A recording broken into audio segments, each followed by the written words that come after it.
নবী করিম সাল্লাল্লাহু আলাইহি ওয়াসাল্লাম বলেছেন, আমি জিবরাইলকে সচক্ষে আসল সূরতে 2 বার দেখেছি, অরিজিনাল সূরতে 2 বার দেখেছি। পাখির যেমন 2টো ডানা থাকে, জিবরাইলের আমি 600 ডানা দেখেছি, এবং আকাশ থেকে জমিন পর্যন্ত পৌঁছাতে তার ডানা দিয়ে 2 বার মাত্র ঝাপটা মারে, আকাশ থেকে জমিনে এসে পৌঁছে যায়।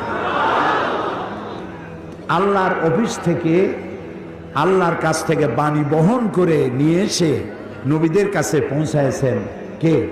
জিবরাইল আলাইহিস সালাম। এখন আল্লাহ তাআলা এই মানব গোষ্ঠীকে সৃষ্টি করে তাদের পথ দেখিয়ে দিয়েছেন। পথ দেখাবার জন্য 2টি রাস্তা, তিনি 2টি জিনিস দিয়েছেন। একটা হলো কিতাব, আর একটা হলো নবী। কয়টা জিনিস?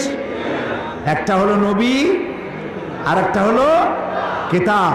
এখন যদি